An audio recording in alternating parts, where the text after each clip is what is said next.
Hi, I'm here with David Ruttenberg, who is a producer slash engineer. Hi, David. Hello, Amy. How are you? I'm doing very well, thank you. David, can you tell me how you first got interested in the whole production side of music? Certainly. It all actually dates back to early childhood. I started actually playing piano at the age of 3 and was classically trained from that point on till around the age of 18. Early on in my teens, coming up in the 1960s and 70s, I found rock and jazz music, and I'm embarrassed to say a few disco bands along the way that I played in.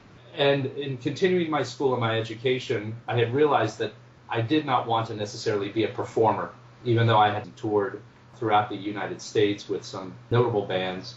It wasn't the life for me, so I decided to go off to college and at university study a variety of subjects, the least of which included business, electrical engineering, and music engineering. And in the process of taking those courses, I realized, hey, that there's a whole other side to this music business. Upon graduating from university, I took positions at some notable companies where I could use my knowledge of the equipment and, quite frankly, my knowledge as a performer to help sell, design, and install equipment in many an artist's studio, television, radio, and of course recording studios as well. And for the next 10 or 15 years, I bounced around from company to company working for people that you and I listen to on the radio, and then eventually decided, you know what, I don't want to work for anybody anymore, and I'm getting a little bit tired of the music industry, so I launched into an internet consultancy. And after doing that for 10 years, I became tired of the internet and wished I was back in the music industry. So in the process of getting back into the music industry, I started making records by day and training people by night. Because I play 20 different instruments, as well as working all this gear that you see in front of me, it's sort of allowed me to have a duality to not only continue my career as a recording engineer, a producer, and a songwriter, but also to help others with a leg up in the industry who otherwise would not have the opportunity.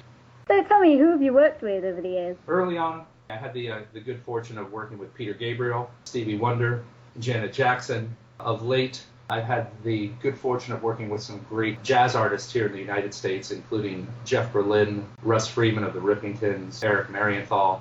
On many of those tracks, we've had great players like Chick Corea, Peter Erskine, Russell Ferrante. I'm loath to dropping names. People ask me this all the time, and I get quite shy about it. I say, just look at the website. What was Stevie Wonder like to work with? Well, I'll tell you, I'll never forget the first moment I met him. We were installing an audio console, much larger than the one that sits in front of me right now. This is back in 1986 at Wonderland Studios in Southern California. And upon going into the studio, I was meeting a crew there who was already installing wiring harnesses and setting everything up. And I heard this great drummer, practicing on the other side of the glass. And, I was trying to do my job and not look over. But this guy was playing so phenomenally well that eventually I had to look over, and it was Stevie Wonder playing drums. And of course everybody pictures him holding a harmonica or a keyboard or whatnot, but this guy is touched from another planet with an immense amount of talent. And Stevie is not partially blind, he's completely blind. And I'm watching him play this drum set that, I don't know, is probably 15 feet in diameter, and he's hitting everything perfectly. And I play drums too, and I'm not nearly as good as this guy.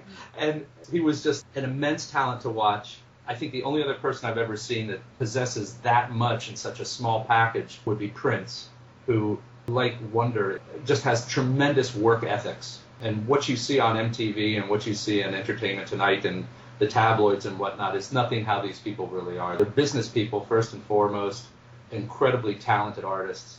And they work so bloody hard at what they do. They deserve everything that they have acquired, in my estimation. I hope that answers your question.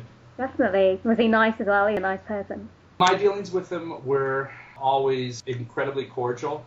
He's very demanding, and that's being politically correct. I never messed up, and he never yelled at me. How's that? That sounds great. Exactly. But I have had friends that have gone on to make records with him and actually toured with him, providing keyboard and technical support. They've actually said that he's a cut-up, that he's a very funny guy. And I have to tell you that I remember him as being that way, too. Oh, wow. Did you get nominated for a Grammy or two? Two, actually, in a very obscure category, almost like a world music type category, both in a songwriting category for world music and also in the production engineering division.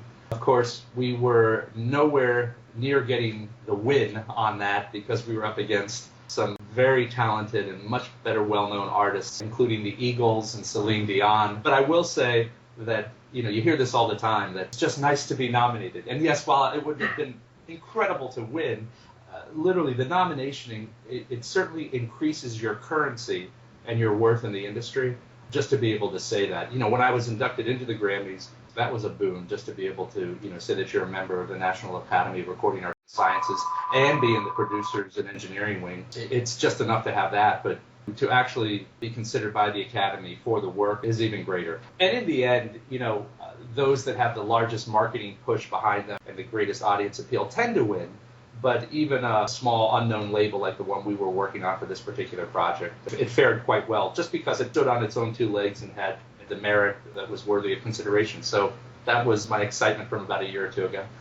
Wow. I know that you produced 2 albums. Was it for charity? It was. It's a bit of a sad story that has a happy ending. I had a very dear cousin. Her name was Margot Grossman, she was just a remarkable young lady, very much into equestrian sports and jumping horses, and was expert in her field at a very young age. And she had a fall off of a horse and went to the pediatrician like any child would, suffering some type of sport injury. And regrettably, that injury was misdiagnosed as an orthopedic type injury, when in fact it was an extremely rare form of cancer, specifically called Ewing's sarcoma. That's EWING sarcoma. And to indicate its rarity, there's only about 150 cases of it worldwide per year. And at that particular time, the diagnosis is almost always fatal. And in truth, we lost Margot about 4 years after her initial diagnosis. Our family set up a foundation with a notable hospital in New York called the Memorial Sloan Kettering Cancer Center. And in an effort to try to bring more awareness to all types of pediatric and these orphan cancers, I produced not 1 but 2 records, all of which the material was dedicated toward Margot, and of course all of the funds resulting from their sale and performance went on to Memorial Sloan Kettering.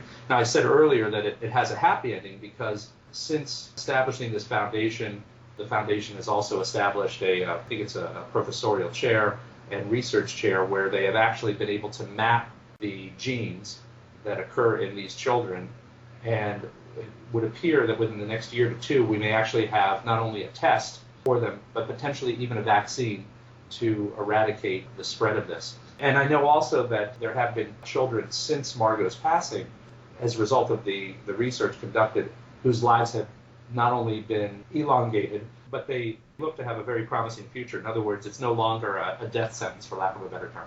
So if people want to buy your albums, can they still buy them? Absolutely. You can either go to my website or Amazon or iTunes, but probably the best place is davidruttenberg.com, or just do a search for me and it'll pop up. Okay. Well, it's definitely a worthwhile course. Thank you. Thank you. Now, can you tell me about was it long distance learning?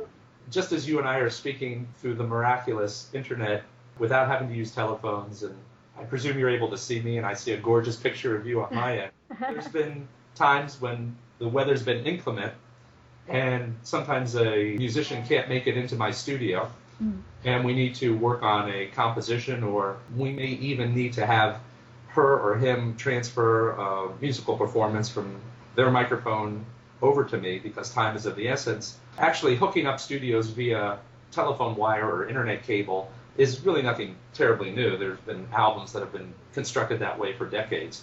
But, I'm getting inquiries from across the country for people who want to learn how to use this equipment, or somebody who wants to learn how to play jazz piano, or they've got a question for me about a vocal technique.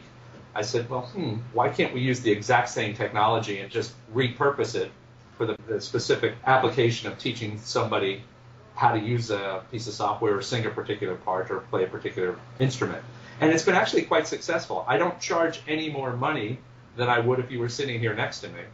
And provided that the connections are fairly stable, as they have been for most of this conversation, it turns out to be absolutely incredible. And I will say this, the rate of people dropping lessons because of inconvenience of either having to drive or get on a plane and fly down here to make a record has almost gone to the floor because, whether you've got an iPhone or a laptop, there's always something that you can learn by connecting up via the web.